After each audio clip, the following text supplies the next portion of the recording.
Hey everyone, I'm Ashwath and welcome back to the channel. In today's video, I will be talking about the Pomodoro technique. It is a time management method. So this video will be split up into two main points. One, what is the Pomodoro technique? And two, how you can make use of the Pomodoro technique. So let's talk about the first point. What is the Pomodoro technique? So the Pomodoro technique was developed in the late 1980s by a university student. In this method, you have 25-minute sessions where you do work, then you have 5-minute breaks in between these 25-minute sessions. And after you've done 4 of these sessions, which is the 25-minute sessions, you take a longer 15 to 30-minute break.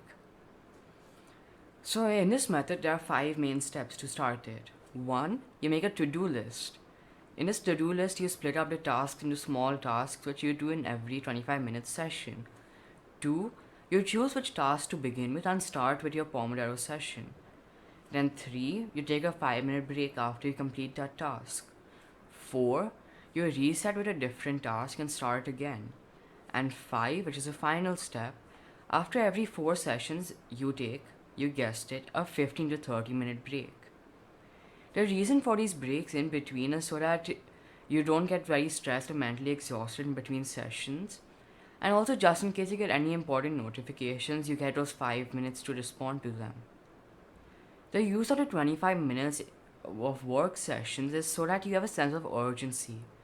Because when there's no certain time given for each task, you think you have the entire work day to complete it, which I think all of us have had that experience, where you set out a list of tasks to do and you never manage to do them. We all hate that feeling. So that's why the Pomodoro session helps, because this 25-minute session makes it a definite end. There's no thing like it can end anytime that I want. It has to end in that one Pomodoro session. So there's a sense of urgency, so you are more likely to complete that task. Then the 5-minute breaks in between is basically so that you don't get exhausted because of this urgency part of it, and also just helps you to respond to anything important. So that's a brief introduction of what the Pomodoro technique is. So now let's talk about the second point, how you can make use of the Pomodoro technique. Personally, I've used the Pomodoro technique as a student as well. So what I do in this is that I start a particular task, like let's say revise some vocabulary or revise some definitions.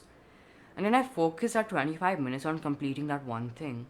And I take 5-minute breaks in between those, where I can respond to any WhatsApp messages or just look at any new messages which have popped up, which usually there are.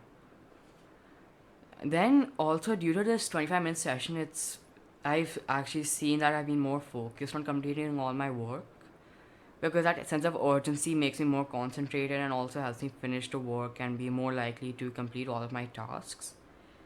And then a 5-minute break and those 15 to 30-minute breaks actually helped quite a bit, because then at the end of the day I didn't feel mentally exhausted. I felt quite okay, like I did all my work but I wasn't that tired.